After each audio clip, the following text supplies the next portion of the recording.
Good morning, everyone. Welcome to Darrell Bean Stadium on the campus of Earlham College as we bring you Earlham women's field hockey on a Sunday doubleheader weekend. Today it's the Sewanee Tigers.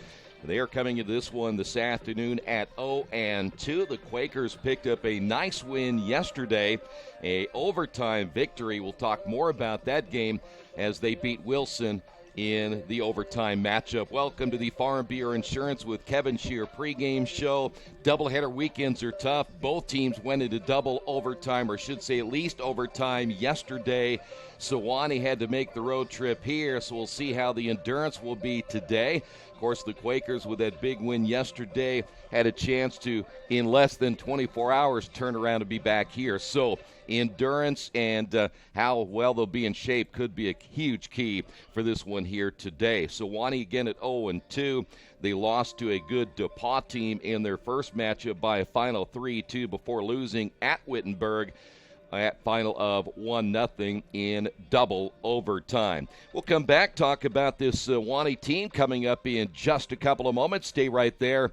This is the Farm Bureau Insurance with Kevin Shear pregame show right here on Radio Troy Digital Sports. Indiana Farm Bureau Insurance knows you're good at fitting one more dish in an already full dishwasher. We're good at your insurance. Dad? You're good at pretending to be asleep. Dad? We're good at your insurance. Dad? Start with Indiana Farm Bureau Insurance and stop knocking on wood. Questions about your coverage in Wayne County? Call 765-962-9548 and ask for me, Kevin Shear.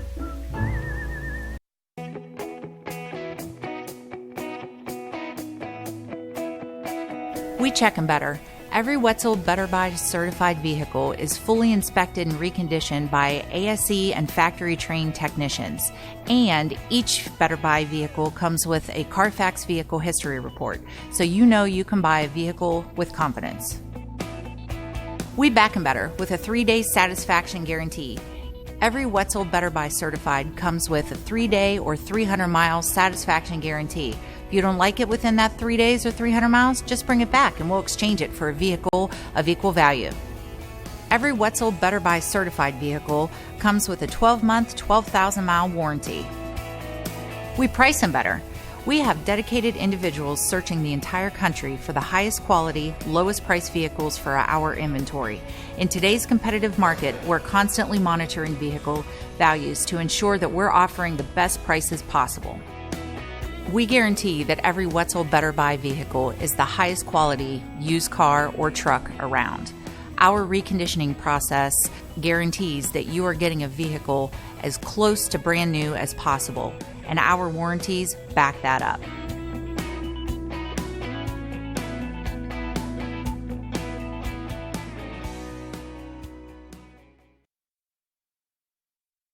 At Darrell Bean Stadium. Great to have you with us as both teams being introduced here this afternoon. I should stay still in the morning. We haven't quite made it to noon here Eastern time. Sewanee, as we mentioned, coming in at 0-2, averaging just 1 goal per game. Their shot percentage at .154. Quakers today certainly want to see if they can press them even more today. When you think about the shots per game, Sewanee only at 6.5, and they're giving up 2.33 goals against average. Keep an eye today on Sierra Caffrey, 2 goals on the season so far. Buckley Norman also has an assist, and the other assist going this season to Millie Etheridge. And so keep an eye on Etheridge as well here this afternoon. But it is Sierra Caffrey who's the one that we'll keep an eye on from an overall standpoint. She, by the way, if I'm not mistaken, when we were reading the recap of their 10-6 season last year, an 18-goal performance 1 year ago. So, again, they are not a high-scoring team, but they can cause you problems because of what they do defensively here today. Here's how the Tigers will line up today. Alex Hornsby will be one of the starters, along with Molly Wheeler and Cleveland, Hannah Bradley, Sierra Caffrey, Eliza Griffin, along with JoJo Young, Seabrook Brown, Buckley Norman, Caroline Sugar, and in goal today, Barbara Canty out of Lake Forest, Illinois. She is a sophomore. Quakers will go like this today. Hannah Grushon, who got the game winner in overtime yesterday, getting the start again today. The freshman out of Oakwood, Ohio. Alyssa Johnson gets the start along with Gwen Schalk. Olivia Lane out of Chico, California, the sophomore. Denise Bergdolt, Mackenzie Handley, Molly McKellar, Karina Stites, along with Kate Neal, Sophia Salvatore, and Meg Murphy back in goal today also for the Quakers. So same starting lineup today as it was yesterday. And by the way, later on, Serena Pisacana will be joining us in the broadcast to provide color analysis for today's matchup. Stay right there. We'll get things started in just a couple of moments. It is field hockey action right here on Radio Troy Digital Sports. Dargy Repair Service is family owned and operated, and they work on every kind of vehicle and specialize in imports. You can count on Dargy to do repairs and service, big and small. Dargy does regular service to major repairs. They do everything for your car except bodywork and tires. Dargy is a certified TechNet professional auto service. Dargy Repair and Service, 1700 Northwest 11th Street in Richmond. For more information, give them a call at 935-2241.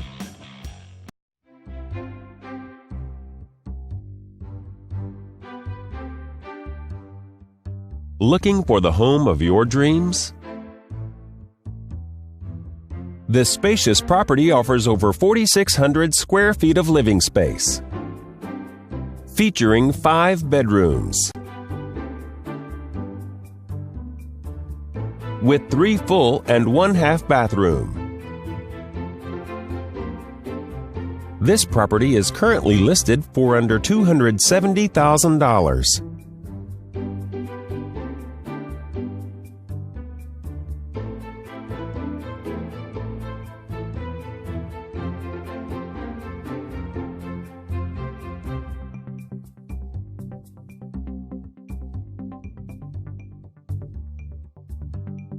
For more information or to schedule a showing, please contact the listing team.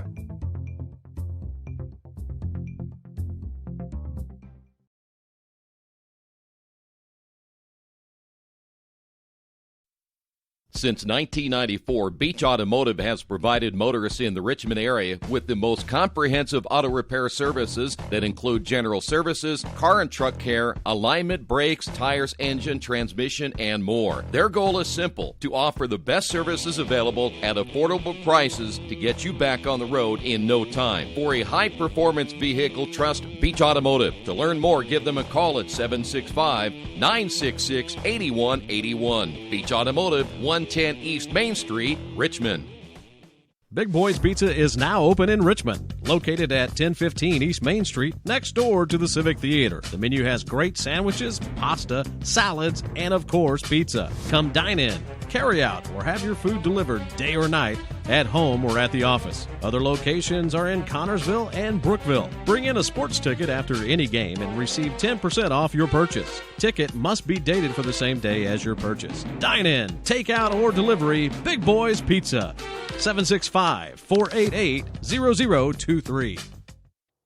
Big Boy's Pizza is now open in Richmond, located at 1015 East Main Street, next door to the Civic Theater. The menu has great sandwiches, pasta, salads, and of course, pizza. Come dine in, carry out, or have your food delivered day or night, at home or at the office. Other locations are in Connorsville and Brookville. Bring in a sports ticket after any game and receive 10% off your purchase. Ticket must be dated for the same day as your purchase. Dine in, take out, or delivery. Big Boy's Pizza.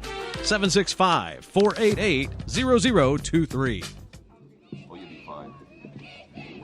Back once again here at Darrell Bean Stadium. Thanks for being with us. And as I'd mentioned a couple of moments ago, Serena Pisacano joining us here in the broadcast. And it's about time that we had somebody knew something about field hockey on these broadcasts. Great to have you with us. Yeah, thank you. I'm really excited to be doing this. I played field hockey. I reffed field hockey, so I'm pretty comfortable with the sport. I'm really excited. And, of course, with you being a part of this team a year ago, what have you seen so far as they get ready for today's matchup that might be a little bit different from last year? So I've been seeing them. They're definitely working on getting a lot more offensive work up the field, getting more goals in. They have a young team again, but they're working together really well, which I think is awesome. And it sounds like their practices have been super positive and really bringing a really positive mindset, which I think is super important. Very good. Again, as we had mentioned yesterday on our broadcast, what is different this year as opposed to a year ago as well, and in previous years, they are doing quarters instead of halves. Do you like that so far? Yeah. So, on like the reffing side of things, I think it's nice because that way the coaches can't call timeouts in like critical moments in the game. They're forced to, the time is 15 minutes. They stop. It also gives the players a break. And I mean, field hockey, you're running the whole time. It's super, the start game. Off they go. And you're right. They can't stop it during critical times. And I think the players, as Earlham will have possession first, I think the players like it too because they get a little more time between quarters to discuss things instead of having to worry to take that timeout. And then the timeout's only about how long? Like 2 minutes. It's like really short. And they have the time I don't even know if it's 2 minutes. I actually think they only get 1 minute depending how long they take. And I think quarters is a really good way to do it. It definitely breaks up the game more, but it gives them a break, which is really nice. Quakers in their first possession, unable to get anything going offensively, but they'll press again on defense and work it outside the strike circle. Ooh. Very close. Stoopsy tries. We got a corner right off the bat. There's number one. Now, one thing about that yesterday, if I may mention, Serena, the Quakers ended up with, I believe it was 19 corners and did not get one goal off the corner. Yeah, corners, they practices, corners happen. They practice them. This is like the main scoring in game, so it's kind of crazy that they had 19 and couldn't get one in, but maybe the defense is really strong. Sometimes strong defenses can block everything. Oh, fumble. Quakers had a good one back and forth. Oh, there's Kate. Go, Kate. Well, the other thing about what we saw yesterday, and you can correct me if I'm wrong, Earlham was very good, I think, in transition from offense to defense. I don't know they're quite as fast this year getting the ball into scoring position. Would I be correct? Yeah, I would say there's not yet anyone on the team who's really stepped forward and been like, I'm going to be the goal scorer on this team. I think that they are really looking for someone to be that position, but they're still in like pre-conference play. They still have time to get someone to be that person.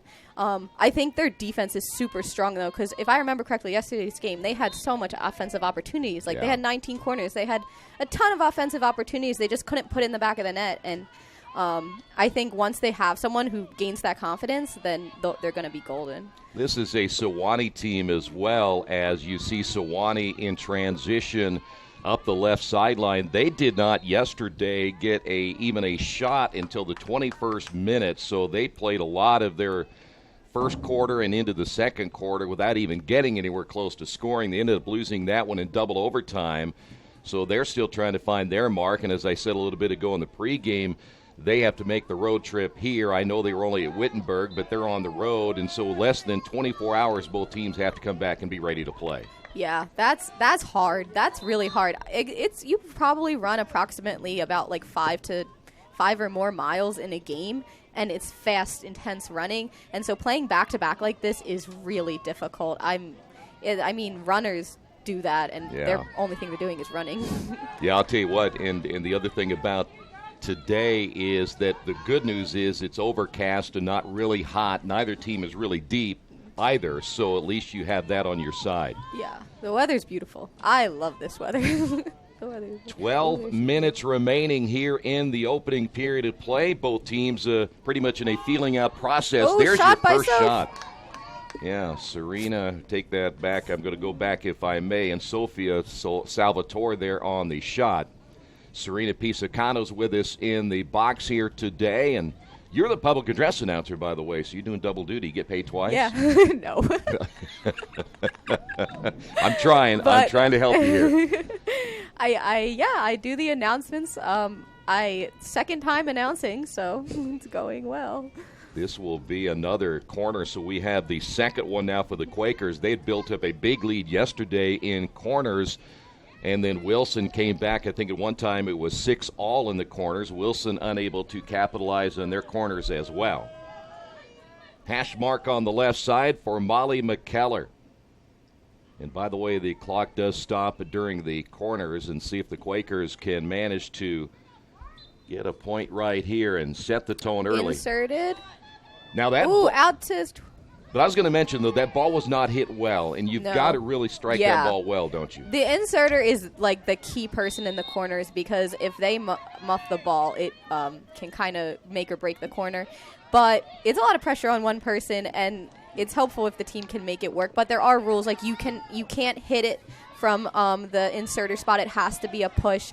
It has to cross out of the circle and cross back in to score. If it just crosses out and then they hit it in, it's not a goal. Or if they cross it out and or if it never crosses out and they score, it's not a goal. So it has to cross out of that orange circle line. So they can't hit it, but they can only push it. Yeah, it has to be a push. I think we should change that rule. We'll talk it about would be easier. Yeah, we're going to talk about rule changes since you're an official as well. We've got some things. I've got some issues with the officials, by the way. We'll get to that a little bit later. Yeah, everyone does. Sewanee now in possession. Really, the first time is they'll get a corner here. This is the first time they've been this deep in Earlham territory, so they're going to get their first corner of the day. Now, if I'm correct as well, since you know a lot more about this sport than I do, here's the issue I have is that the officials are making calls. I know they want to keep the pace of the game going, but it's about the only sport that I know of where they blow something, everybody looks at them and believes what they say and just go on. Yeah, that's just when you get trained as a ref, they tell you just point in the direction it is. You don't even have to say what the foul is unless you're in the circle. And it's just because as you get to higher levels, there's a shot, yeah, and that was a good save, but another corner, I believe, or nope, the corner's off. It's going out as a 16. That was good defense then. All right, so you're going to blow the whistle. If it's outside the circle, you make a call. We just believe you and you just move go. On. Yeah, because at the end of the day, the odds of us changing the call are really small, and arguing with us is not ever productive. Yeah. So well, that depends. Now, if being a former coach myself, sometimes it is a little productive to make a little bit of an argument if you can get something maybe down the line in your favor. Yes, that's true. I will say when coaches, so as a ref, like you screw up, you definitely mess up and you know it, but changing the call is kind of showing that you don't know what you're doing, and so then the teams start looking at you as less of a confident ref, and they're like, oh, I can get her to change her mind, especially, well, being younger. These refs are older, but being younger, you just have to give your confidence. So, see, he's not even showing what the call is. He's just pointing and going. And then that way it keeps the game going. As you get up to the higher levels, like D1, they don't want to stop. They want to keep going the entire time. The Olympic level, so they don't care what the call is. They're like, all right, it's either my ball or it's not. And they're just going to go with it. Well, I got a point to make on that. 9 minutes remaining. I'll get to that. And you're going to get challenged a lot here today as the Quakers back on defense once again. Good look at Ann Cleveland there for Sewanee. The Tigers double overtime loss yesterday, trying to get on the board first. See how they'll maneuver this one inside the circle, and there's good defense. Yeah. The most important with circles is you want to keep the ball out of the circle, because if you foul outside the circle, you just go. The ball goes in. You have to go 5. It's actually kind of inconvenient because they have to go 5 meters outside before they can go right into the circle. But if you foul in the circle, it's automatic corner, and corners are like the best way to score. Yeah. So that's being defense. It's a lot. So 5 meters, but that's kind of a guess, right? I mean, they're not. Yeah. Come on, I want something exact here, Sewanee. We need to. And again, I'm nothing against field hockey, but it seems like there's some things that you kind of wonder what they're calling and where they place it. But the other thing I was going to mention is what about when a player tries to get a head start after a whistle and take off? Isn't that cheating? So field hockey has self-start rule, and so you're allowed to just go. You don't have to wait. You just have to show possession. So as a ref, I just look for them to maybe cross their stick over the ball, show that they recognize that they need to show possession and stop, and then they can keep going. And because there's the 5-yard rule, you can't engage the ball until that person has gone 5 yards. So basically, you get a free 5 yards if you're effective. So you get a freebie. Kind of, yeah. Second corner now for Sewanee. Nice. Yeah, mate. Good stop again in there for the Another Quakers. corner. Meg Murphy, but it'll be number 3. And a reminder, everyone, the ball has to get back inside the circle before you can actually take a legitimate shot in order to score. Yep. So if you're a ref and a player, when you were a player, were you a referee at the same time? Yeah. So you kind of knew what was going on. Yeah. I know both of those refs. You do? From reffing, yeah. Now, you said a little bit ago they're a little bit older. What do you mean by older? How much older are we talking about? Well, I don't know their exact age. Be real but careful how you answer that. So clear out. Nice. Another clear. All right, Earlham's going to start going up the field. Off to Kate. Quakers on the near side. Now, all right, there's an example. So that was because number 4 turned her back, which is an obstruction, and so she turned her back on number 20. So it's Earlham's ball. I did not see what happened. So I can't. That was a nice stop. I can't turn my back. No, you can't. So you can't obstruct them from playing the ball if the main. So whoever has possession has priority on that ball. That was a very good hustle to that ball by number 15. Well, I tell you what, I'll remember not to turn my back on anybody. You get a penalty. Yeah, you can't turn. Well, it's so you have to be moving. So if you had possession, if she had possession of that ball and turned her back, it would be fine.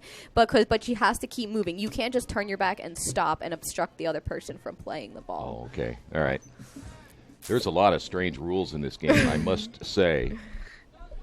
But that, I guess there used to be time as, again, the Quakers trying to get themselves in position. We are down to the final 5:36 remaining.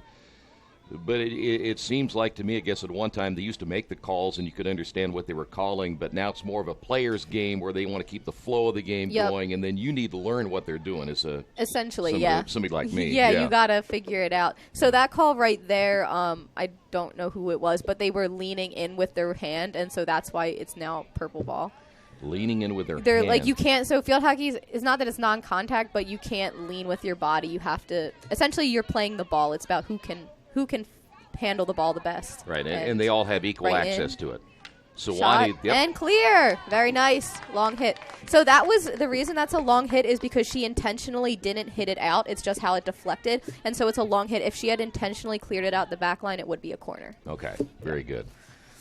Well, so far, no score. This one is resembling a little bit yesterday for both teams in their offensive production.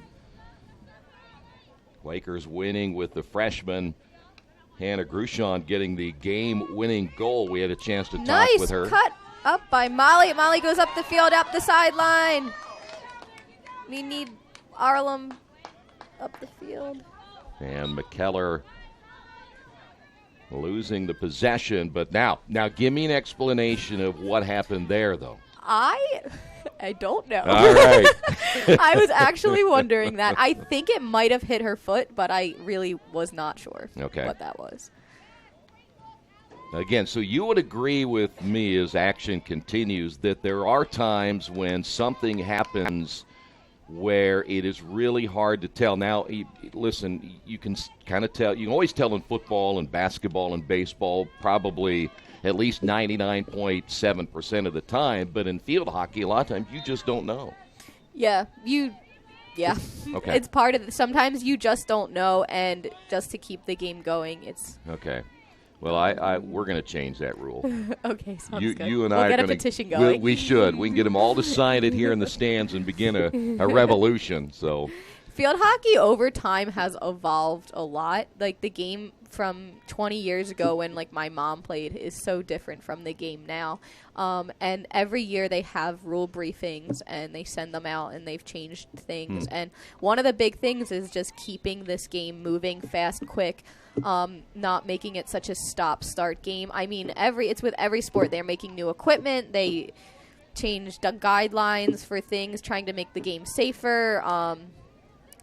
It's thought a lot about, I think, how this game has evolved. But it's much quicker now. There's a lot more 3D skills involved now than there used to be. Just like hitting it in the air used to be not at all. But now you can dribble. If you're good, you can dribble up the field all the way, and basically no one can play you because you can't attack. If a player is air dribbling and it's below their knee and they can keep all the way up the field, you can't obstruct them. effectively. Most players aren't going to be able to stop that. Yeah, well then how, as Sewanee, by the way, had a shot there by Hornsby a couple of minutes ago, how in the world then are you supposed to defend and try to defend the right way if you can't do some of the things that you're mentioning? Yeah, so defensively, if someone was doing that exact thing, which most people don't because it's pretty hard, it's just about containing, keeping them in front of you, moving backwards, like keeping the other team in front of you so that you have the back line. And it's about being a good player because if you have a solid stick and you go jab the ball and you hit the ball, that's not a foul on you, that's a foul on them because you got the ball. And so, yeah, if you're a good defender, you can be good. Oh, well, that's cleared out by Kate. Very good. Well, I guess it seems like to me that the game is then designed to be a more offensive game, but you don't see sometimes a lot of points scored. So, yeah, it's a lot more, I would say, point-wise, like soccer, where, like, as opposed to lacrosse. People, when they're describing field hockey, often say it's a combination of lacrosse and soccer because lacrosse, it's played on, like, a big turf field like this. You're playing with sticks and, like, a little ball, and you're, out of bounds.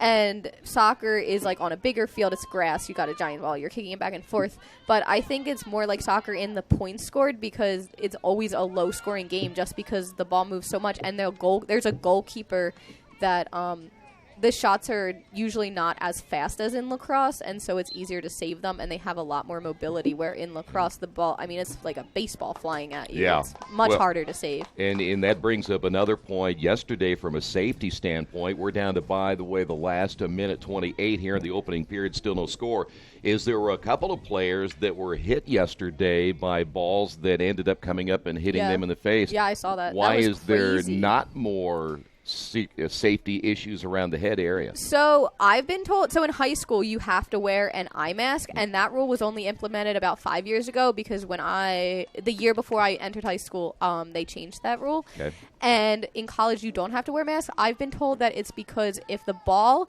the size, the circumference of the ball is bigger than your eye socket, and so if it hits you right in the eye, it'll hit your face. It won't actually damage your eyeball. So and players hate wearing masks, so they don't want to force them to wear a mask. So did somebody do a study there where they took a bunch of shots to the eye and just kind of, I mean, is that hey, you stand there, we're going to hit you and see how it feels, you know? I assume they use statistics on injuries to see. I mean, yeah, it definitely, field hockey, you really can damage yourself up. People, I mean, if you look, Sophie has on a concussion helmet because she did get a concussion about 2 years ago. That was really, really bad from a ball to the face. And you actually aren't allowed to wear goggles unless they are prescription glasses. Really? You're not allowed to. Yeah, in college, you are not allowed to. Oh, they're making progress upfield. Keeping it. So a lot of times when you're in the circle of your own goal where you score, and time's up. We'll get back to your point in a moment. We're going to take a break because that is the end of the first 15 minutes of play. No score here on the Wesley Bates Wealth Management scoreboard. Stay right there. We'll be back with period number 2 right here on Radio Troy Digital Sports. Kate's Cages is the #1 indoor training facility for baseball and softball in Richmond by far. With top flight instructors, you will learn how to play the game the right way. Everything from pitching, hitting, catching, and fielding. Kate's Cages will also have the opportunity to participate in triple play fall ball, the softball academy, individual and team camps, and individual private workouts. Kate's Cages Baseball and Softball Indoor Training Facility, 1366 Rose City Boulevard. Call 993-2353 for more information. At First Bank Richmond, we provide you with an excellent banking experience. Whether it's personal checking, savings, mortgage loans, consumer loans, retail lending, or trust and investments, you can count on First Bank Richmond. First Bank Richmond has been serving the Richmond area since 1887. For more information, give them a call at 962-2581 or go to their website at firstbankrichmond.com.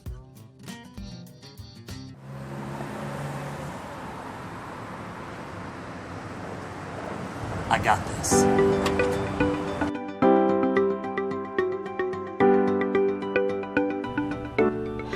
I got this.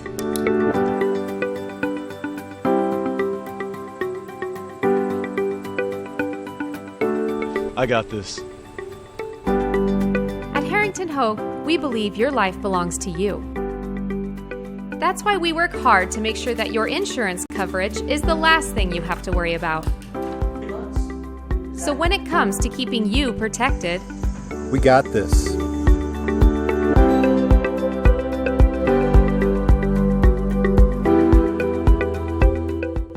Georgia Direct is your one-stop source for floor coverings and decorating ideas for remodeling a home, office, kitchen, or bathroom. Their showroom offers quality products from Mohawk, Shaw, Armstrong, Craft Made, and many more. They proudly offer Richmond the best quality and variety of home design solutions at competitive prices.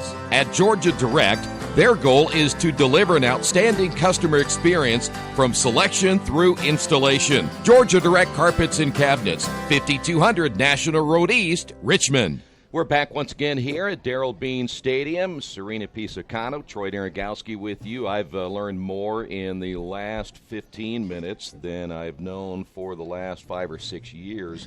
I'm a little surprised that you didn't hear any of my broadcasts before and come up and help me. But, what you could have done last year as we get underway in the second quarter is when you weren't playing, just trot on over here. Yeah, that would have honestly would have been a good idea, I think. It would have kept me more entertained. But I was a very good cheering force on the sideline, so I take pride in that. There you go. There you go. So, and with all your experience and knowledge, too, I would imagine you're kind of a coach out there as well, right? In a lot of ways? I mean, would that be I obviously I didn't give like instruction or anything to my teammates just because that wasn't really my position. But I would just try to cheer really loudly, keep them motivated. I mean, you really are dying out there, like especially today, like we mentioned earlier, the weather's beautiful and it's really nice.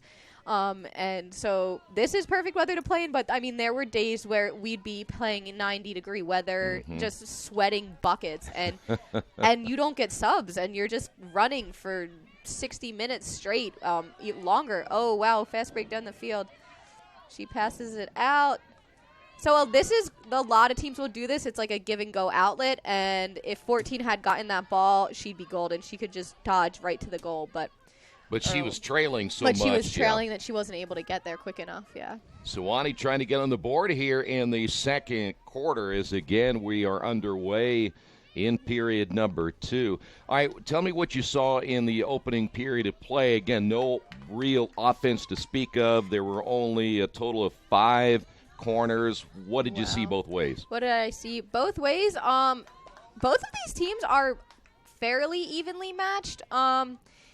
It looks like Earlham, I would say their execution could be better, but they definitely have a lot of stamina on this team. Like, they are moving fast. I would say they're getting the ball up the field, which is obviously super important. And I honestly think one of Earlham's strongest points is they have a very solid defense. Kate Neal's coming back from being starter last year. She played almost every game besides at the very end of the season. And so I think she's kind of leading the defense in a way, because the other 4 in that diamond, if you back there, is they're all freshmen. So I think she's probably being a really team leader in the back there. And Olivia Lane also coming back, starting all freshman year. She's in her sophomore year now. Oh, that's going to be foul. So she completely missed that ball and hit the other team, so it's going to go the other way. So what do you mean? But she tapped it a little bit, right? No, she completely. If you completely miss the ball, and even if you hit it a little bit and you still hit the other team, that's going to be a foul. Okay. It's going to go the other way. Fortunately, it looks like we've got the ball back, though. So I'm gonna whiff on that ball a little bit, and you're gonna penalize me for that, and then you're gonna penalize me for hitting the other player.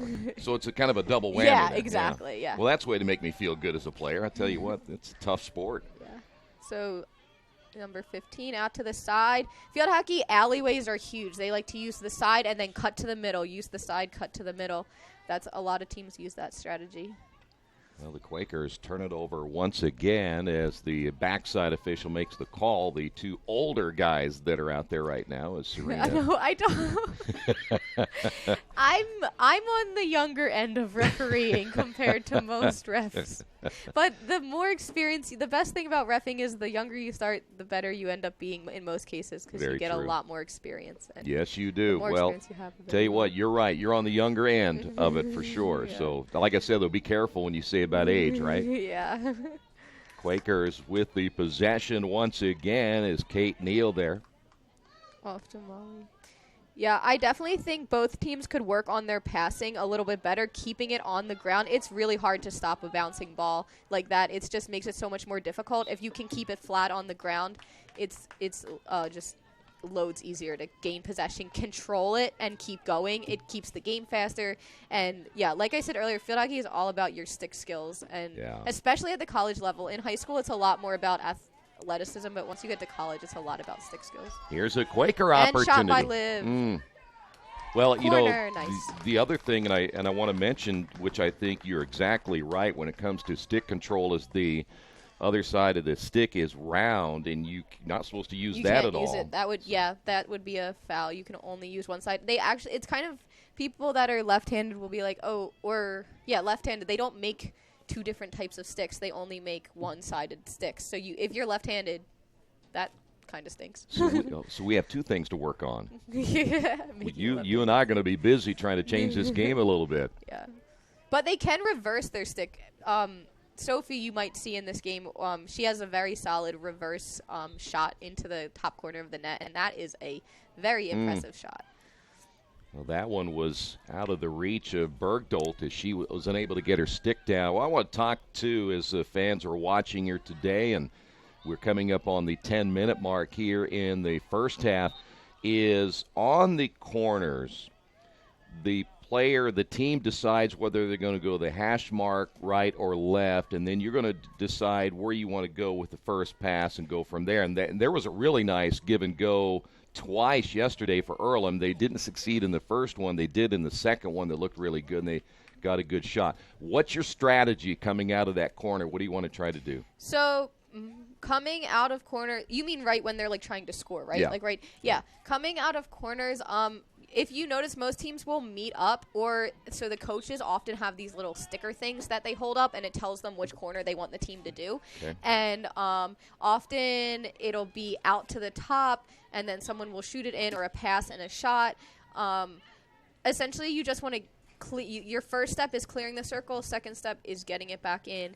Third step is getting it in the net. However you can do that. In high school, played for a team that was real. Our coach was really open about letting us choose how we wanted to complete that, but it seems at the college level, coaches like to take a lot more control over that. Right. And I think it's just a different approach to how you came. And a clear by, very nice. And see, a long hit again because it was a good clear. Yeah, and that was another, well, at least for the past several minutes, a scoring opportunity for Sewanee. Once it gets inside the 18, there's a chance now. Sewanee, the Tigers, trying to get on board, but we have another corner. And for Sewanee, this will be their fourth. And, of course, as the Quakers now move to defense here, you're going to have perhaps your quickest player coming out as the flyer, and she's going to attack that ball, your right? Your quickest and your bravest, because I believe Hannah is their flyer, if I remember correctly, and you are just running out at full speed, and you're not supposed to flinch. Like at practice, the coaches will yell if you flinch, and it's terrifying. Oh, I bet. It's really, but yeah, essentially quick and fast. It's almost just to get in their face and try to get them to muff it up in a way. Try to get them to screw it up, and then the next two people come out the sides as like side flies. Yeah.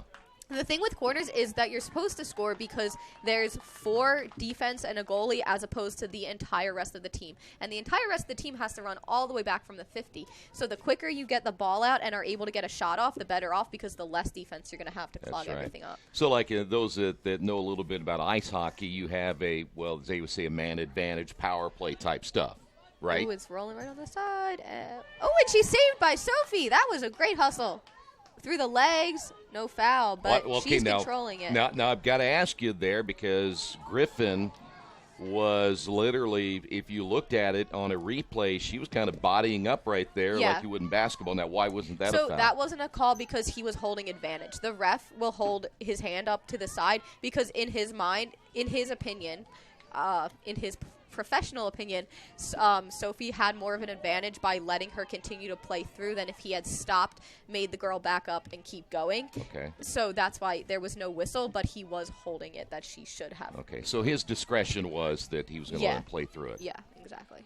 And then she got an advance. So right. 7:20 to go here in the opening half of play as we're in period number 2. Neither team able to put a point on the board yet. So we saw it yesterday. Quakers struggling to score. We have now seen it here today. And again, it took them overtime yesterday. And you had mentioned their offense, a couple of things they need to work on, but they're really not getting themselves into scoring position. Yeah, it's almost like they don't know, they can't quite finish things. Like, they get the ball up and they have the right idea, and they have the skill on this team to be a really strong force. I also think being such a young team, they have to work still. They're still trying to figure out each other's, like, idiosyncrasies. They're working together, and they just need a couple players to come forward. Like last year's Maita Turling graduated. She was a huge scorer for the team. Izzy Bishop was another huge scorer for the team, and there's just no one this year that is that player yet. And they've had that the last 2 or 3 years. They've had a lot of scores. They've had scores, yeah. Here comes Sewanee once again. And that ball's going to go past the end line and out of play, unable to catch up with it. Buckley Norman.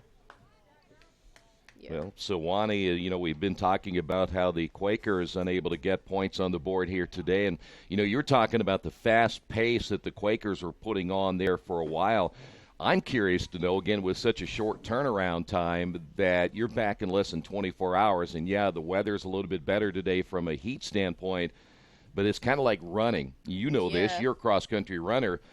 How do you pace yourself to make sure that by the end of this one, you're still going to have something left in the tank? So, I mean, the good thing about field hockey, and this is based on my lacrosse experience, is that if you notice, there's a lot of stoppage. And because this isn't like a D1 game or a national game, the stoppage lasts for long enough that you do get a second to catch your break. Yeah. So even though overall they're running a good 5-10 miles in this game, they are getting breaks. They're not just running it straight.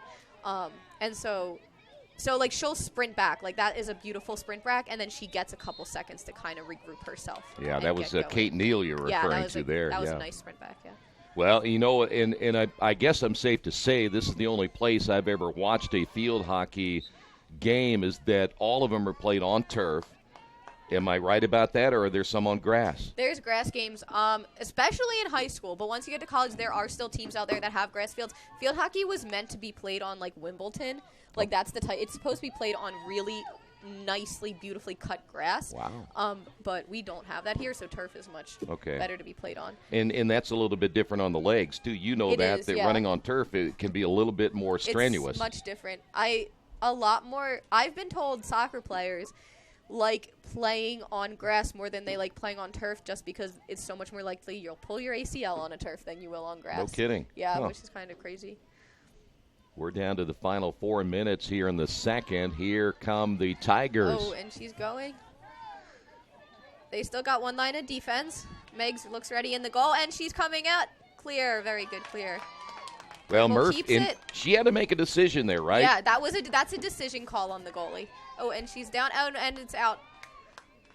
Well, Murphy did a great job getting back after coming all the way. The worst thing as a goalie is to get a pop shot, and so you always have to make the choice, am I going to play this or am I not going to play it? Because if you wait and then they one-on-one you, it's you and this huge net. Yeah. And so she can get pop shotted really easily. So being goalie, it's actually a very different – it's almost a different sport that you're playing. Yeah.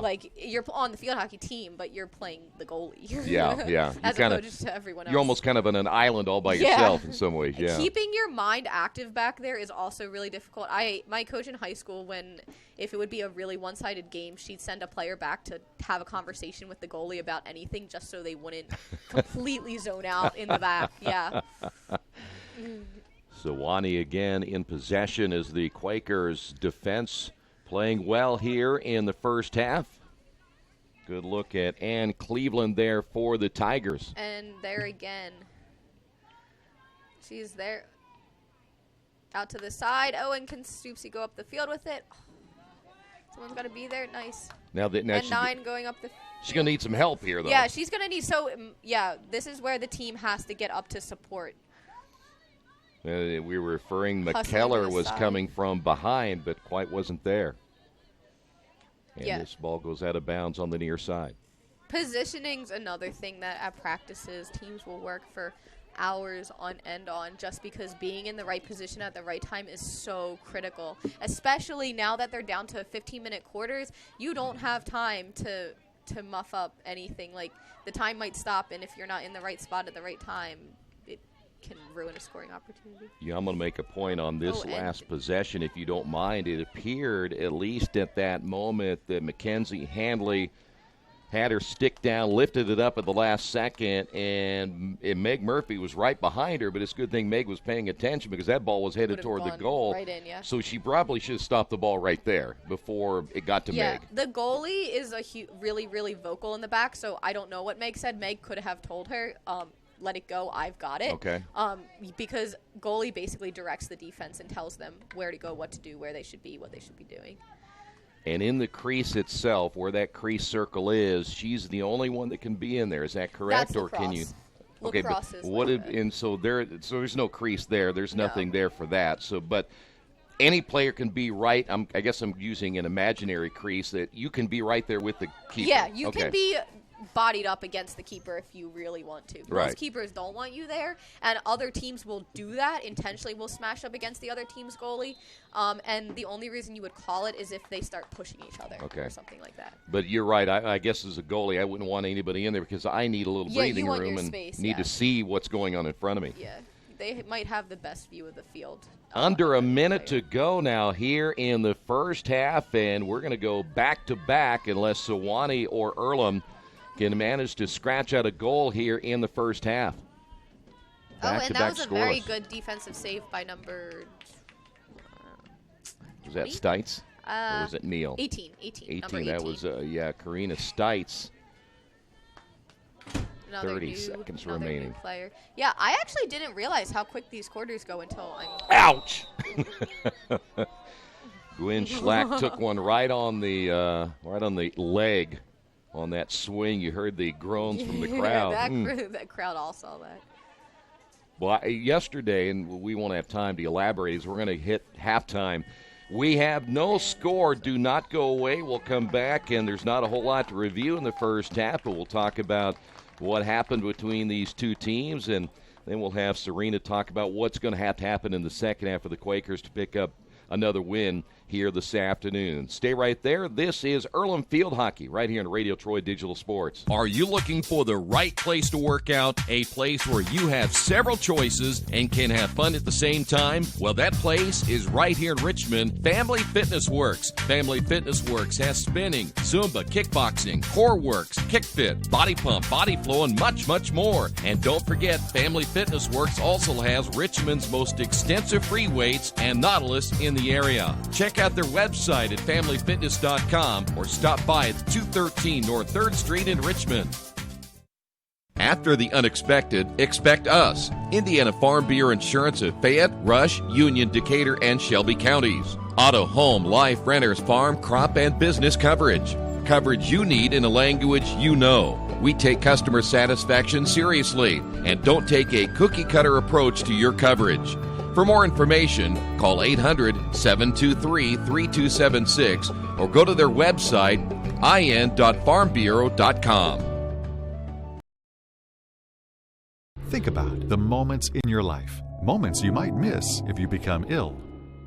People often ignore their own health, even when their body is telling them something isn't right. Routine health screenings could be the difference between catching it early when it's more treatable or waiting until it's too late. Make time to have an annual wellness visit. Keep up with routine screenings so you don't miss out on any of your moments. Reed Health's team of experts can keep you in control of your health, making sure you stay right where you belong. Reed Health, right beside you. Hey, this is Steve, and out at Jiffy Lube the other day, a customer came in and said, Steve, this was my 100th oil change on this car, and you've done them all. Hi, my name is George Farrell, and I've been coming to Jiffy Lube. Think about the moments in your life, moments you might miss if you become ill.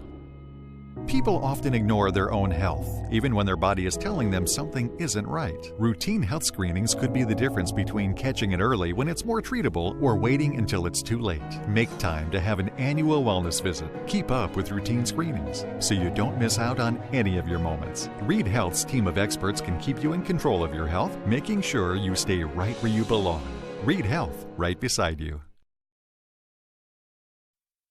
Hello, my name is Kyle Schwarzkopf. I'm the manager of Kyle's National Road Auto, in business in Richmond since 1979. We employ ASE certified technicians and we have over 80 years of experience. We work on all domestics and most European and Japanese cars. Give us a call at 966-1555. Kyle's National Road Auto Service. My name is Kyle Schwarzkopf and I approve this message.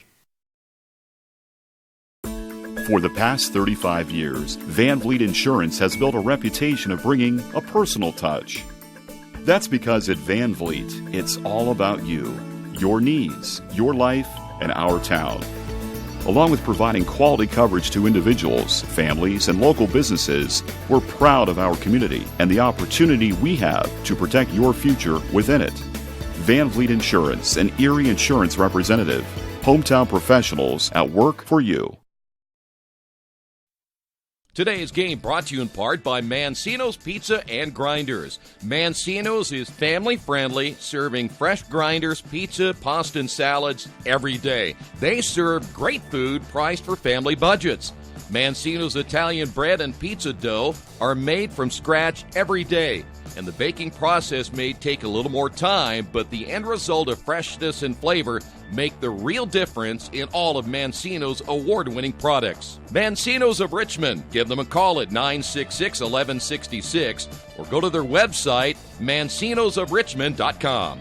Hey, if you're looking for a great place to dine, how about Little Sheba's?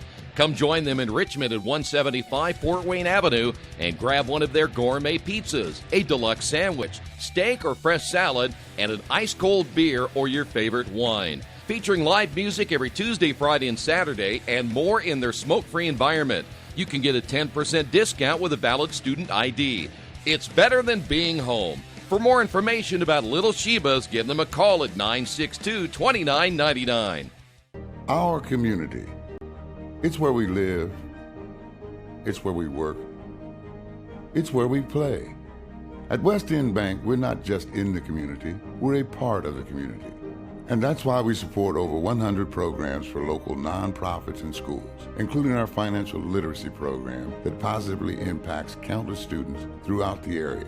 You bank locally, so we give back locally to watch people grow with endless possibilities. No score in the first half. Serena Pisacano joining us here today, which now she's committed for the rest of the year. You didn't know that, did you, as part of the contract? This is new news. Well, we try to surprise you the best we can. I thought I'd throw that out there. We may not have as many witnesses at halftime as we do during the game itself because they're off, getting snacks and stuff. Yeah. First half, no score, second game in a row now for the Quakers. Let's talk about Earlham first, and just not getting themselves in real good position again. And it didn't seem like to me, except for maybe a couple of times, they were playing with that same intensity they had late in the fourth yesterday into overtime. Yeah, it definitely doesn't look like they're quite up to their full speed just yet. Games, I also think with this 15 minutes cutting them, every time you stop the clock, you kind of kill the momentum. Yeah. So that might not be as helpful for the players. I would say that both teams with executing their passes, passes aren't going to be perfect. They're moving and they're just trying to make it work. But I think that as other teammates, definitely making a pass work is a huge part of being on a team. And so it might not be perfect. It might not be to your stick. It might be a little bit bouncy. But just put in your best effort to make it work, and you never know what's going to happen. You might save that really screwy pass and score. So if you're one of the coaches. Let's start with Emily. What do you say to your team right now to get them rolling now? I would, definitely emphasize picking up the momentum, keeping speed. I definitely think coming off of a doubleheader is exhausting, and so they're probably still their legs are still recovering. Yeah.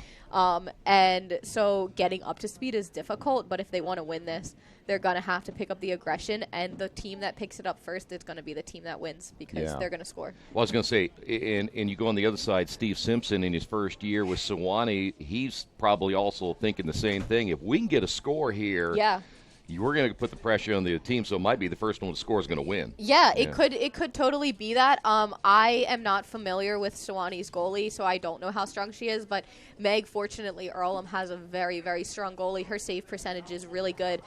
She's actually the only goalie on the team, so in practices she's getting shot after shot. I know in high school was played for futures, went to the regional tournaments, got selected into the upper level of tournaments. Wow. So she's a really solid goalie.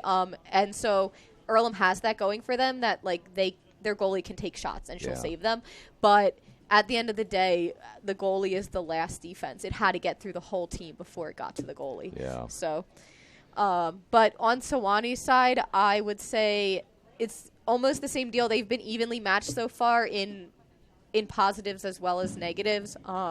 I just think whoever gets their momentum up first and scores could be the winner. Although, as a player, when the other team scores or when you score, you get this burst of adrenaline or whatever you want to call it, and then all of a sudden everything kind of starts flowing better. I think once a team scores here, though, it could get crazy. The scary part is that because no one scores, that's when you start running into injuries. Some people start getting pushy. People start, especially when they're tired, especially when teams are tired, that's when you really, as a ref, look out for injuries because it's injury prevention. You don't want that injury to happen. And so, players will get lazy and they start pushing, and that's when you start running into issues because they're tired, and it's just easier to do that than to.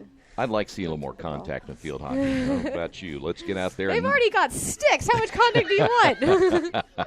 Well, we could put some sideboards in and just, check them into the boards and stuff. All right, we have second half action coming up. I want to remind you today's matchup being brought to you by your Richmond area Subways. Each day of the week, you can get a different 6-inch sub with no artificial flavors or colors, only $3.50. Every Wednesday, the turkey breast. Thursday, the Italian BMT. And Friday, the tuna.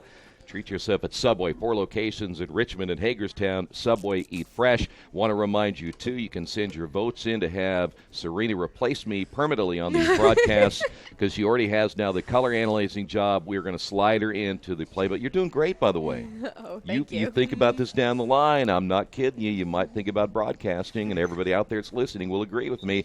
We will come back. Second half action is on the way right here on Radio Troy Digital Sports. Finding a used car dealership you can trust is not an easy thing to do, but for me, the choice was almost too easy. How about Tony's Car Sales in Richmond? Hi, this is Troy Darengowski. I purchased my last 2 cars from Tony's, and I couldn't have been happier with their service. They didn't pressure me, and they worked me through the entire process.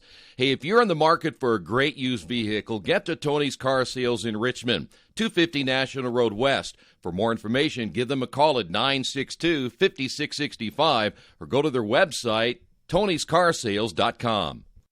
New Vision Sports is a program that will focus on the training and improvement of the serious-minded athlete. It includes all ages and skill levels. They'll create a customized workout plan to provide an ongoing motivation and support program that will help you achieve your training goals. There are 3 reasons to train with New Vision Sports: variety, specificity, and accountability. New Vision Sports. Give them a call at 977-5831 or go to their website, newvisionsports.com. That's New Vision Sports with a Z.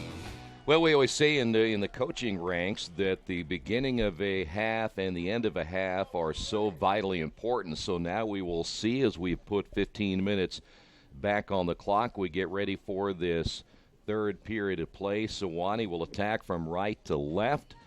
Quakers will defend to our left, and let's see if either one of these 2 teams can get on the board now here in this third period of play. I got to ask you, and I'm going to change this game before the end of the day in a lot of ways. Okay. How come there's not a face-off in the middle No instead just a face-off? possession? I don't know the origin of that. I assume that's just how the game started. Wouldn't that be more fun that you could get? I mean, I will say this is more used in indoor, but if there's ever a time when the ball stops completely for like 4 seconds and neither team can move it, it'll happen. It happens a lot with little kids. They'll push sticks against each other and just not move the ball. They do this thing. It's called a bully technically, and you go down, tap sticks, down, play.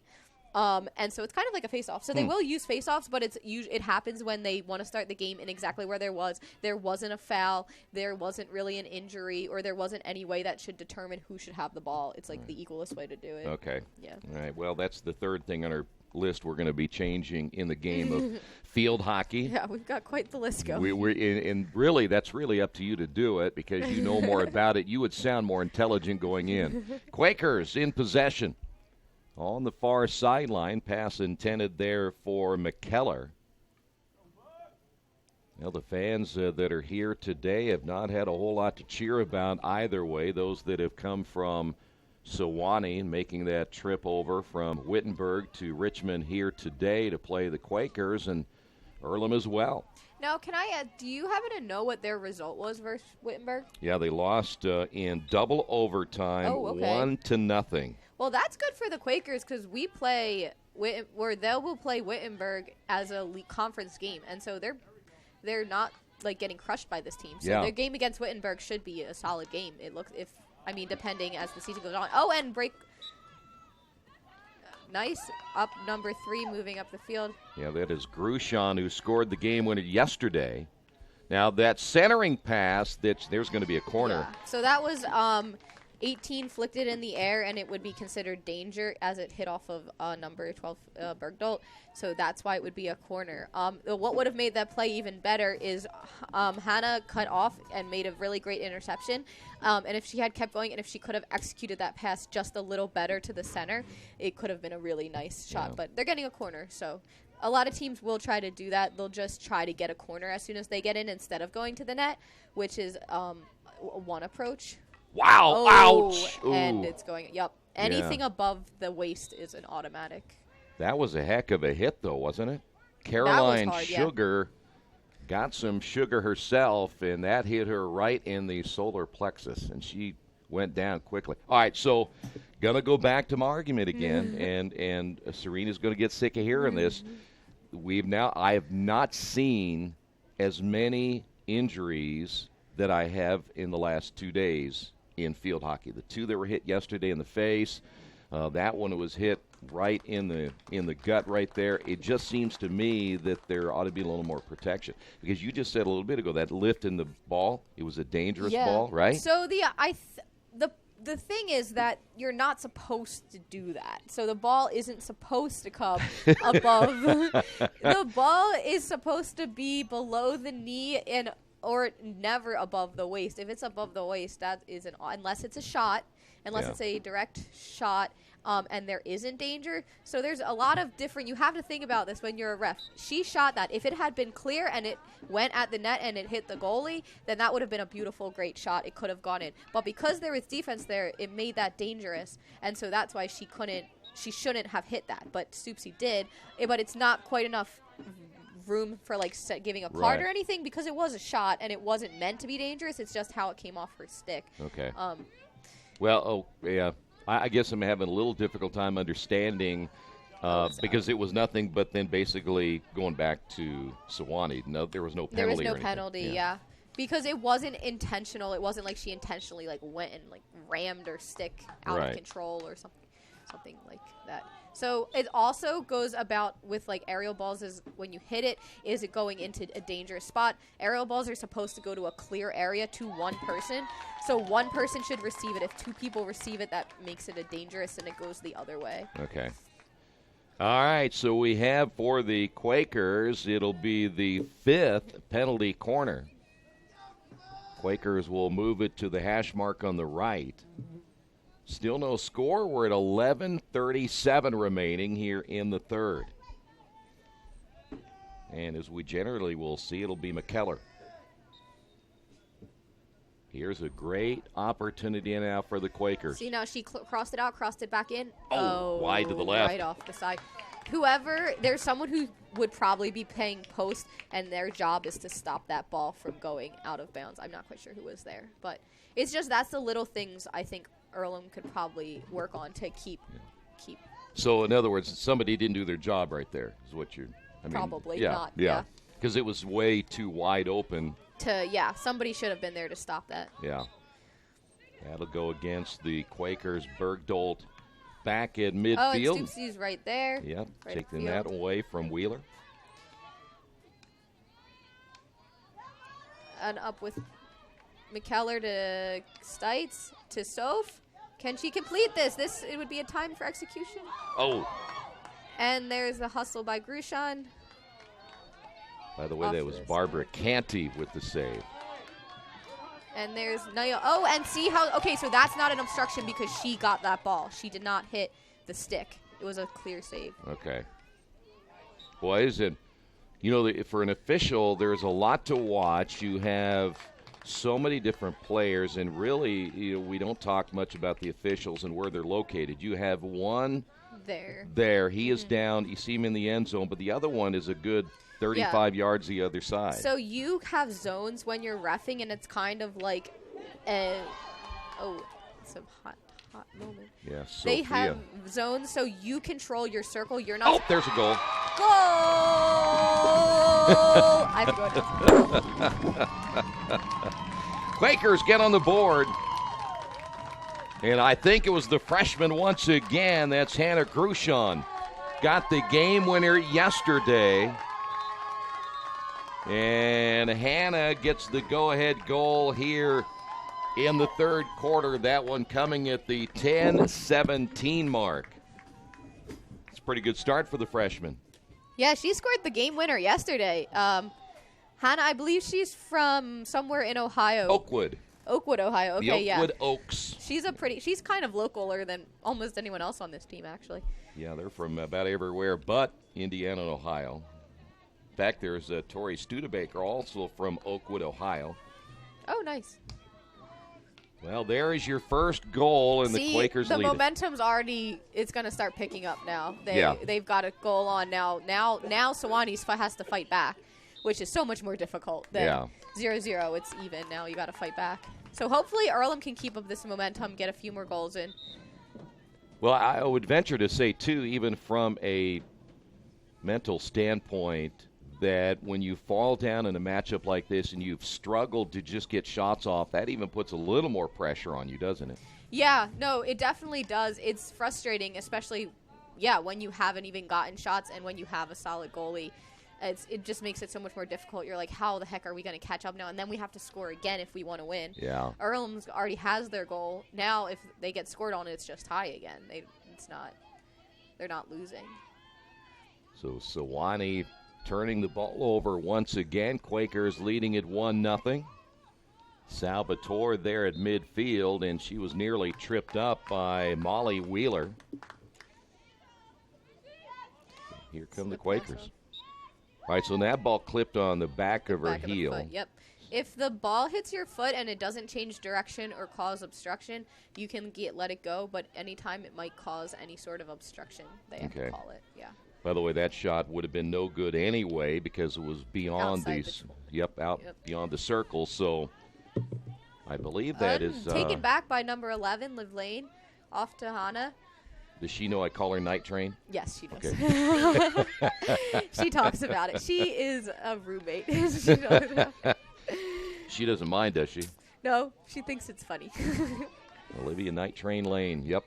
I had a name for a couple of players last year, and I think most of them have left now other than Night Train. We'll have to come up with some new nicknames. Night Train, the starter. Good look there at Ann Cleveland. So Sewanee back on the counterattack. Let's see if they can get themselves in position. Oh, and they're running. Now, there hasn't been too much of subbage on either team that I've noticed. It looks like both teams are keeping their starters, and you got to give them credit. It's exhausting, but they're all staying strong. So inside the circle. Well, and that makes a good point, and I think for Earlham or anybody like the Quakers who are trying to build a field hockey program of success consistently year after year, you're going to need more players, Yeah, aren't they do. I think when it's harder to be a sub on a team that is so small because you feel like you're the only one on the sideline. But some teams, as they build their program, have full sets of sidelines and full sets of teams, and they're just Earlham just has to keep bringing in players so that they are able to have that eventually. Yeah. Eventually, they can have a full set of sideline and a full set of team. By the way, while the action is going on, I should also mention that Serena is part of the lacrosse team, and you're also a cross-country runner. Yes. So you guys have a little bit of time before you compete again, but you ran pretty well in your last meet. We had I run for the women's cross-country team. We actually had our practice 8:30 this morning. Oh, my. I was up 8:30 to 10. Long runs are always on the weekends. But we have a really strong team this year. Everyone for the most part returned. And we're looking to be a force in conference. We haven't really ran against any conference teams yet. But the thing about cross country is the only meet that matters for points is the championship. All the other meets are like practice, really? Essentially. No yeah. kidding. So you don't even run a ton of meets because you'd be better off getting in training mileage that you can't really get in a race. No kidding. So, yeah. And you guys run again this coming weekend, right? This coming weekend, next Saturday, we are running. We are away. I think we're in Ohio, maybe. Okay. We have a meet there. You know, the thing is, are you a better course as far as you like hills, or do you like it flat? Are you a technical runner, or what are you? I like hills because I'm from Philadelphia, and the course we run there is super hilly. Really? There's like a 90-degree angle hill right in the Oh, middle. my. Oh, is this off? Do we have another corner? No. Out 5 yards. 90 degrees. I might as well lay at the bottom of that hill and hope I can roll up instead of even try to run. That's quite a grade. Yeah. The course we just ran last weekend, I loved it. It was all through the woods. It was like rolling hills, and we actually ran right by a cow pasture, which is kind of funny. But and one of my teammates is obsessed with cows, so she really and she's a fast runner too. She came in, I think, 5th in the race, and it was just really funny. But it was a really good race. I loved that course. Flat courses, it's a lot more just about who can sprint the longest, which I think is less cross country in my opinion. Yeah. But so it's not quite as technical, you might say, as So which one of your teammates is infatuated with cows? Her name is Remy Haggerty. She has she never seen a cow before? Or is it no, she just loves cows. I was in a class with her last year, and she did a whole project on cows and vegetarian and beef and things like that. It's pretty funny. 4:05 remaining here. Neither team able to get running much again after that goal. We've kind of gone back and forth. You know what?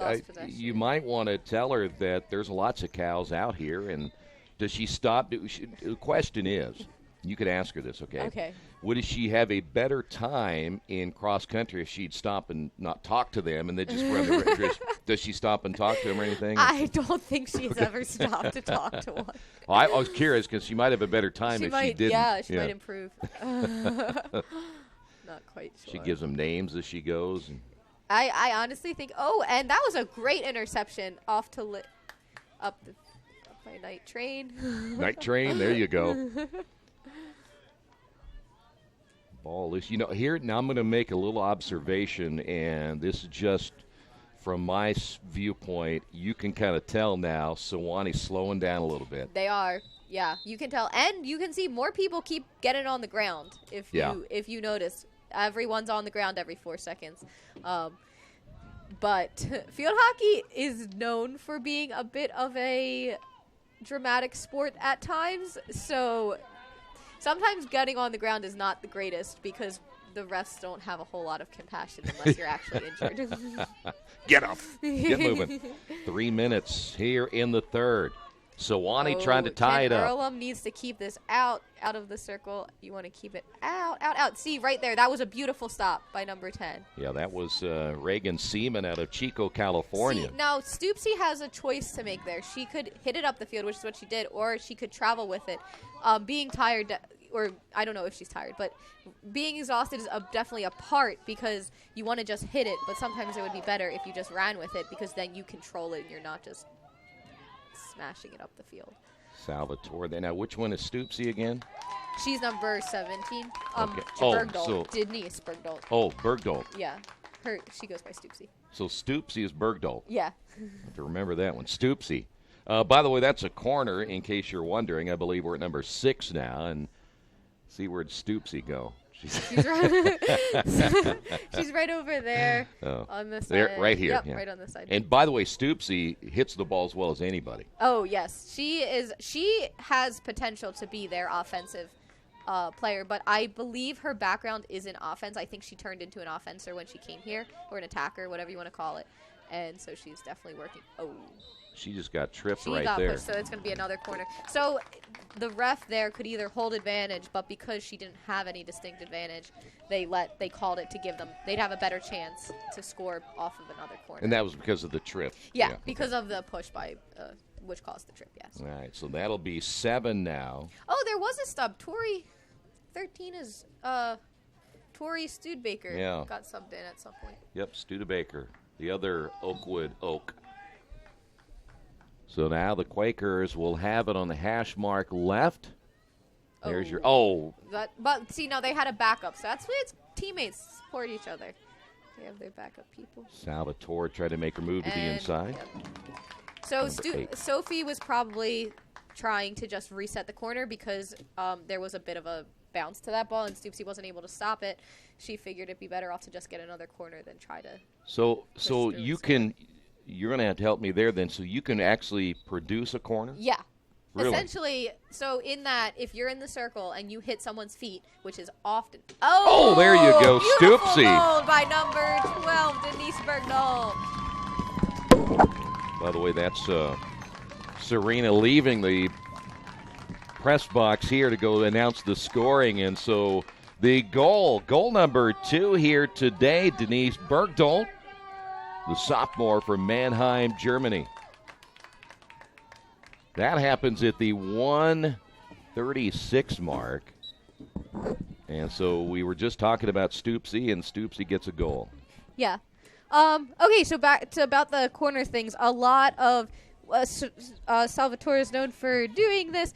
When you're in the circle, if you can bounce it off the other team's foot or just cause them to foul, you get a corner, which is a really prime opportunity to score instead of trying to weave through all the players that are clogging up the circle. So I'm literally trying to hit it off the other team's foot, and I can produce and you are, essentially producing a corner in a way. Wow. As long as the ref sees it.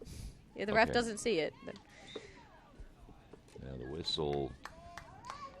But now Earlham has a 2-0 lead, which is really great. And there's a minute 13 left in this quarter. And they still have one more quarter to go.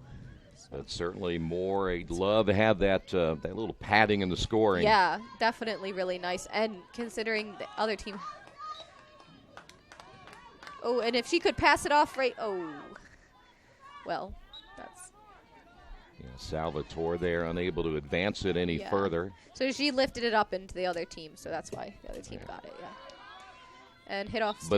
But my question is, what if I didn't intentionally do it? So now it doesn't matter. Even if it's not intentional, it still is a foul. But Serena, that one down there, she wasn't intentionally hitting that one that hard, remember? But the other team did get it. The other team still gets the ball. I'm getting really mixed up here on intentions, and so I could say that about anything, right? I didn't intentionally trip her. Yeah. Well, it's a lot of it. It does end up going down to judgment of the refs, which is why, having as much experience as possible helps your judgment. Yeah. And being a player can help because you can kind of tell. Yeah, was very that true. Intentional or not. It's a good thing you've been a player because you're way ahead of me. All right, so now the Quakers have just 1 second remaining, and that's going to do it for the third. So 2 goals here in the third. Stoopsy got one of them, and that's the good news. We will come back with the fourth quarters. The Quakers trying to win back-to-back games. We'll have it for you right here on Radio Troy Digital Sports. As an internet service provider, Parallax Systems offers reliable residential high-speed internet service and business service. With a fiber backbone reaching over 150 miles, we have created a multifaceted delivery system. Our dark fiber leasing has proved beneficial to public and private sectors alike. Parallax serves Wayne County and surrounding areas. Parallax Systems, when speed matters, a division of Richmond Power and Light.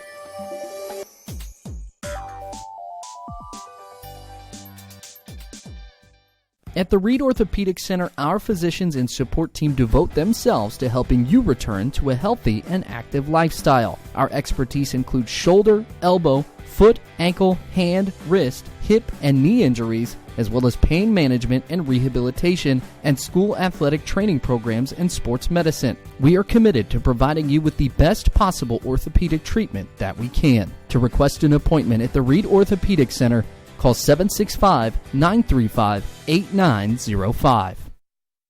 For over 30 years, Reynolds Plumbing has been keeping the Richmond-Wayne County area running. Whether on commercial properties, restaurants, or residential, they've done quality plumbing, heating, and air work for thousands of customers. In a small town, a company like theirs cannot stay in business for as long as they have without being very good at what they do. It's not just about quality work, it's about customer service. If that's the kind of experience you want on your next plumbing or HVAC job, then Reynolds Plumbing has you covered. Call Reynolds Plumbing today at 966-0994.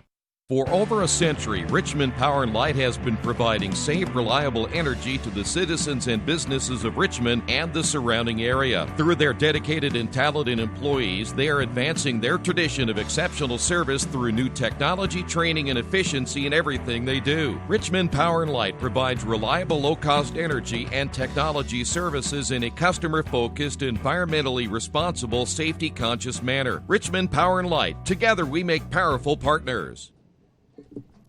We're back here, fourth quarter coming up as the Quakers lead this one 2-0. Serena Pisacano joining us here today. As we said before, it is great to have her with us and helping people like yours truly understand this game just a little bit more. I still will probably try to get some things changed in this game before my broadcasting career ends, but I think other than that, it's okay. Yeah, right? yeah. I think the rules are pretty good, but there's always room for improvement. I'm sure if you wrote a letter to Steve Horgan, he's the umpire official, but he also does the real head of the umpires, but he does rules briefings. You could send him a letter. He lives in Colorado Springs, Colorado. Oh, he does. I'm sure he would. National headquarters are there. Well, I lived in Colorado for many years, so we kind of know each other, I would imagine. Yeah, you'd have something in common. It's interesting. The sport itself, it goes from the East Coast. It's not in the middle. Not in the middle, yeah. To the West Coast. And then all the way out that way. Why did it skip the Midwest so much? I really don't know. Yeah, it's huge on the East Coast, Florida all the way up to New York, I would say. I don't quite know why it skipped the Midwest. I think a lot of it has to do with how many people they had interested in it. Because a lot of teams here, they can't field enough for a soccer team. They don't have enough for a field hockey team. Yeah. That's why a lot of teams don't have schools. And then I think it went to the West Coast just because California has everything. So yeah, it skipped the middle, and California was like, we're going to have this. But even colleges, a lot of colleges around here don't have it, or it's a new program. Yeah. We don't even, Earlham, field hockey specifically, plays in a different conference than every other team. They're in the NCAC as opposed to the HCAC, which is what lacrosse and every other team is in, just because those schools don't even have teams. Is it, in your estimation, a sport that would grow more in the Midwest? And I don't know how you introduce it to make it more popular, but it seems like it would be something to do. I definitely think USA Hockey has this program. It's called Fundamental Field Hockey, and it's supposed to be. I was doing a project and I got a grant from them to bring field hockey and spread it out, introducing it to younger generations. Really? It's a big way to do it. Yeah, Ohio I know has a pretty solid backing of field hockey, and I think it's just gonna over time. There's a lot of initiatives out there currently by USA Hockey to try to bring the sport more. Okay. It's called There's some motto they have going. It's spread the game or spread the word. They want more people to play the sport. They don't want it to be. Because in other countries, field hockey is football. Like, really? Men's field hockey Really? is huge, especially internationally. The guy, like, that's the sport to play. That's, like, their football. I didn't know that. Yeah. Really? Wow. Internationally. Quakers trying to go up 3-0 as we play here in the fourth. We'd mentioned, Sewanee. That's a pretty decent look right there by Bergdahl, but Sewanee still looks like they're now kind of, again, to the point where they're about out of gas. Yeah, they definitely look like they are tired and just trying to truck it through, finish 15 minutes. And again, being a student athlete, first off, is difficult enough as it is. Yeah.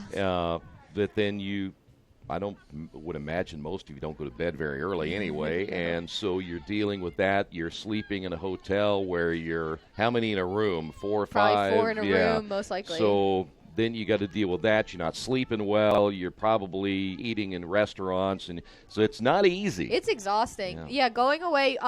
Earlham was away last weekend, and I mean it's exhausting. They left Friday at I wouldn't say 4 o'clock. I think they went all the way to Wisconsin. They stayed, in a hotel, and they didn't get back until I went around 10 o'clock, I think, is when they came home. And it's so tiring. And at that point, you can do homework on the road, but how much homework on the road are you able to do? Yeah, exactly. And in sub, Nancy is in. She's from Wales, I believe. Fun fact about Nancy Dingle, she didn't play field hockey for 3 years, I believe, before coming to Earlham. No kidding. That's what I've been told. So she's. Yeah, you have. In fact, you have 2 or 3 international players with Denise on the team. Well, 2 right now. Yeah. And because there was a time where you had several. We had a lot more. Yeah, not even last year. Before I was on the team, I was told they had a ton of international. Yeah. But there aren't quite as many. Yeah, I think you'd probably have to go back 3-4 years ago. That would be about the right time. Here's a corner, by the way, for Sewanee. Earlham itself has a very strong international student base. They pull out of, they pull international students to come here. So we do have there's a lot of international students on campus, especially in other sports as well. All right, I'm going to have a question on that play right there, and you know what it's going to be. I have a feeling because it didn't appear to me that the player pushed that ball in play. It looked like a golf swing. Now, how did she get away with that?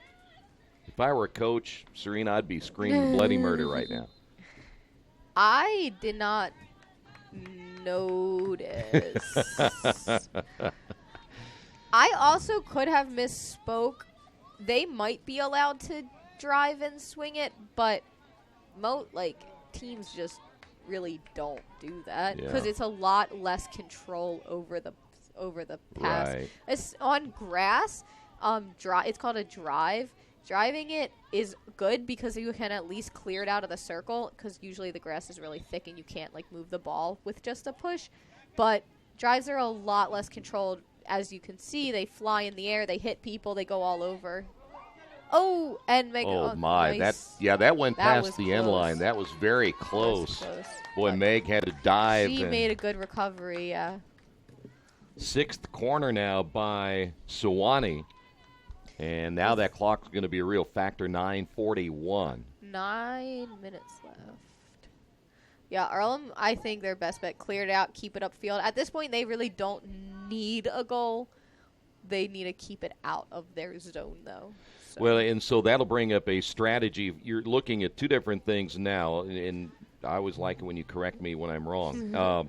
So you want ball possession, right? Yeah. And so you want to eat clock, so you're talking about time management, too, here the rest of the way for the Quakers. So their game plan's a lot different than it would be for Sewanee. Yeah, Sewanee, their game plan is get this ball in the back of the net. Oh, and on the ground, can she get it off? They have a... Oh, and a nice goalie save. Number 18, I believe, made a defensive save. That was very good. If you noticed, Murphy went down on the turf, extended her stick out, and actually was laying that stick on the turf, and the players that were right there from Sewanee, they couldn't move the ball. They couldn't get it. So in that case, what you would want to do is lift it up and over because Meg's on the ground. Yeah. So her getting up is difficult. If one of them could have just popped it up and over, it could have been much. Well, and that's interesting that you bring that up. It didn't seem like they were going. Meg had such a grasp on it. I don't know how they couldn't have, but yeah.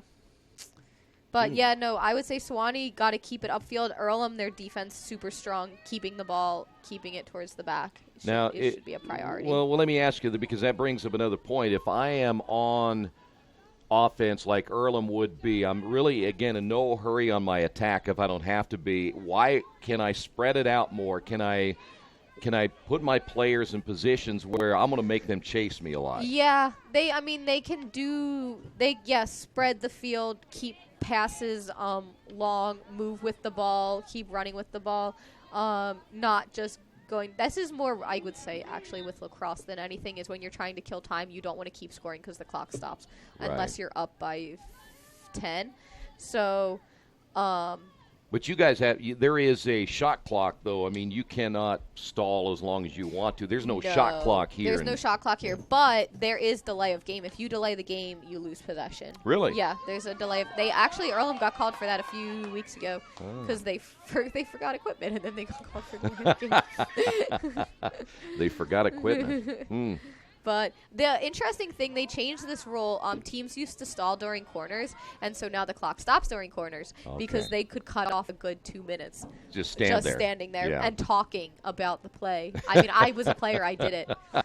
It's like a free break, but now they've stopped the clock, so you don't have that advantage anymore, unfortunately. And so that was definitely an intentional hit into the foot. But I cannot believe that, Denise, you would admit that you guys just sit there and talked about it. It's interesting strategy, though. And as long as you can get away with it, right? Yeah. I mean, the refs knew, too. Everyone knows the average corner takes about 2 minutes to run off from beginning to end. Really? Which it seems, when you're standing there as a ref, seems like forever, but as a player, you don't think it's that long. Wow, I didn't know that was that long. Yeah, they can approximately will take up to 2 minutes. Well, the Quakers trying to clear it out again, but it looks like Sewanee's really gotten a lot more offensive action now. They have. Unfortunately for them, they haven't gotten any solid shots off, and they haven't scored. Yeah, I would venture to say that Steve Simpson says, we got to pick up the intensity.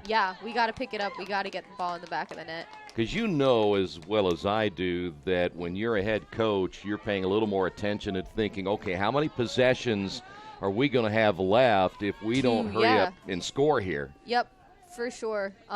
Definitely a question that coaches are always keeping. And they are keeping the ball down here now, which is good, but they just aren't getting shots off. And that's also a tribute to what the Quakers are able to do on defense. Yeah. And so, right now, Earlham is not speedily getting this ball off because they're killing. That was a beautiful interception by number 7. Whoa.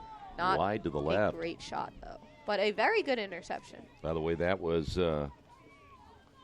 Sierra Caffrey, who is their leading scorer, came off a year last year in which she ended up with 18 goals. So if there's anybody, if you are Sewanee, you want to make sure it gets on her stick. Yeah.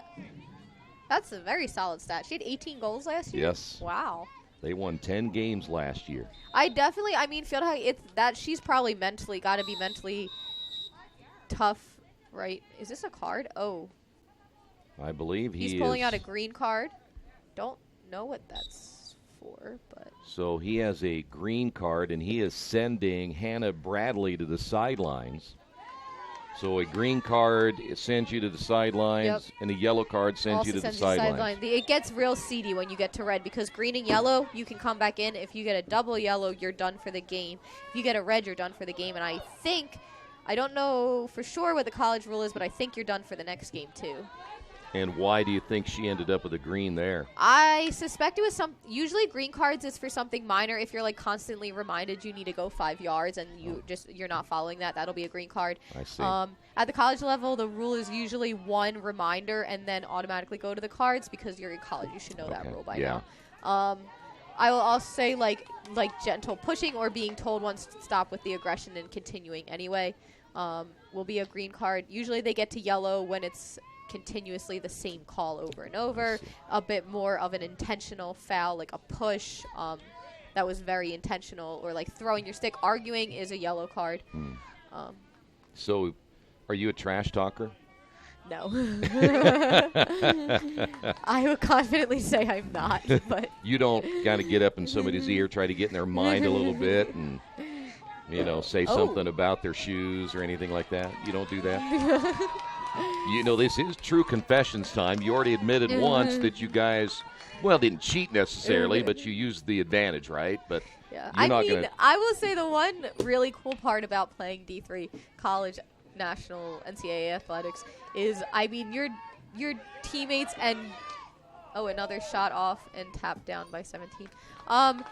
If you watch them, they're running over to the other team, making sure they're okay. If you looked, like when Stoopsy hit that girl, she went right over and was like, "Oh, are you okay? Like, I'm sorry." In soccer, they are always, if you watch a soccer game, they're helping each other up. Both teams helping each other up. It's really it's really awesome to watch the sportsmanship that teams have and support for each other, because it's like you're all playing the same game and you're all feeling the same feel, and someone's gonna win, but you're playing this game because you enjoy it. If I paid you $20, would you trash talk somebody, or would you pass up the money, knowing you're making big money officiating anyway? I guess $20 isn't much to you, is it? No. But would you say, listen, I don't like your shoestrings or anything? That's still a no? I don't think so. All right. Nope. Would that be an NCAA violation to even offer that to you? If you paid me, I would be in breach of my not contract. Just over 2 minutes remaining. Yeah, we don't want to get you in trouble with the NCAA. So. Definitely not. Had to sign all those papers. You know what? It'd be a great way to make ESPN. Hey, announcer gets paid $20 to right? trash talk next season. And see, you can. That was an interesting aggression. Well, that's Night Train Lane, wasn't it? Yes, Olivia Night Train Lane. Number 11. A lot of things with field hockey is the first foul. Like, you're told as a ref, call the first foul, because there's a foul, and then it turns into this, turns into that, and then it looks like the other team fouled. It's like, no, but the first foul was this. Right. All of this happened, but this was still the first issue. Well, the Quakers are going to win this today, so back-to-back home wins, and I should mention they play at home in this homestand.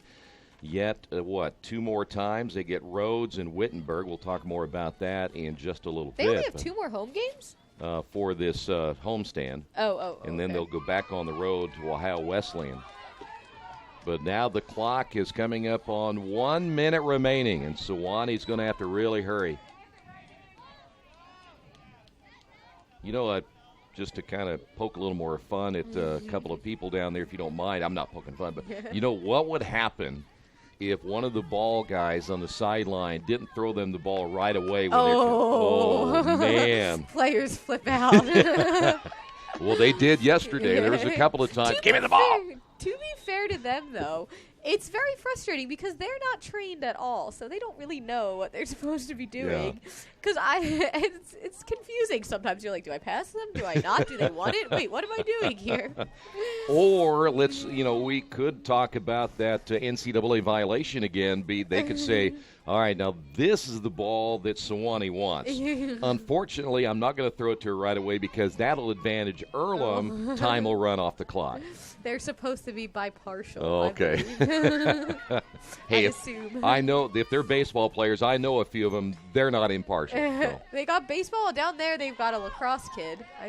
Okay. I can't see the other side, but. Yeah, well, I know they're under Sachs control. There's a nice save. And it was a very good save. Was that? I think that might have been by number 6. Another defensive save. I'll give kudos again to number 6, Alyssa Johnson. Yeah, that was a very nice save. Stites had a defensive save earlier, I believe, if I remember correctly. That's it. And that's game. We will come back and wrap it up as the Quakers win here today by a final of 2-0 on the Wesley Bates Wealth Management scoreboard. Are you tired of your current IT company prices going up every month? Do you get only 4 or 5 hours included in your contract before you're charged overages or per hour fees? Midwest IT Support has set pricing that allows you to budget for your business with no contracts or overages. It's all included. You get a full IT staff without hiring a full-time person. Call us for a free quote. We make IT easy. Call 765-239-9668 or email us at helpdesk@midwestitsupport.com. After the unexpected, expect us. Indiana Farm Bureau Insurance of Fayette, Rush, Union, Decatur, and Shelby counties. Auto, home, life, renters, farm, crop, and business coverage. Coverage you need in a language you know. We take customer satisfaction seriously and don't take a cookie-cutter approach to your coverage. For more information, call 800-723-3276 or go to their website, in.farmbureau.com. All right, we're going to wrap it up here this afternoon as the Quakers pick up a 2-0 win. Again, all the goals scored in the second half. And, well, your thoughts, Serena. We were waiting for the AD to leave just in case there's any more of that NCAA talk, so we got her out of the press box. But a nice win. Yes, no, solid win. They definitely picked it up the second half, got the ball in the back of the net. It's really great. I don't think either team wanted to go into overtime, especially being, again, other teams on the road. Earlham's coming back from a doubleheader. Essentially, this is a doubleheader for them. I would say their goals, they won by Stupsy or Denise Bergdolt, was that's what a corner is supposed to be. Yeah. And she the corner happened, she cleared the circle, she got it back in, she shot, scored, goal, execution, beautiful. Yeah. I think that if they can continue to do that and figure out what it is about that one that they can continue in the rest of the season, those corners could be golden every time. Yeah. The other goal by Hannah, she scored the game winner yesterday, and so I think she might be gaining her confidence. I know as a freshman it's definitely difficult to gain that confidence, but once you start scoring and getting your name out there, you can. Yeah, so she's awesome. That was also I think it was a bit more of a scrappy goal, but they scored, and so that's what matters, and that's what got the momentum going. All right, great job today, by the way. For those of you that want Serena to come back and pretty much take over this broadcast, there will not be an argument from me, but you did a great job. So will we see you against Rhodes on the 14th? On the 14th of September? Are you already looking to move on somewhere else? I mean, you get one gig, and the next thing you're moving on to ESPN or something. And No. I was making sure I don't have a meet. So I have a meet next Saturday. Is that next Saturday? I believe it is. Oh, so I will not be here. Crap. But you see, you get to a certain level, and now I'm right back down here again. Well, they will be back against Rhodes on Saturday of next week at noon, and then Wittenberg on the 20th. That'll be a great matchup. Might be home for that. Okay. We'll see. All right. Well, we'll try to get you committed either way. Yeah. Okay? I'll be around again at some point. Very good. Serena Pisacana joining us today added a lot to this broadcast. I mean, it went from right here to way up here, and it didn't take long either. So the Quakers pick up the win here today. And, again, we'll be back coming up next Saturday against Rhodes. Be on the air at about 11:45 for a noon start time. Final score once again, Earlham beats Sewanee today 2-0. Thanks for being with us. This has been Earlham Field Hockey and Radio Troy Digital Sports.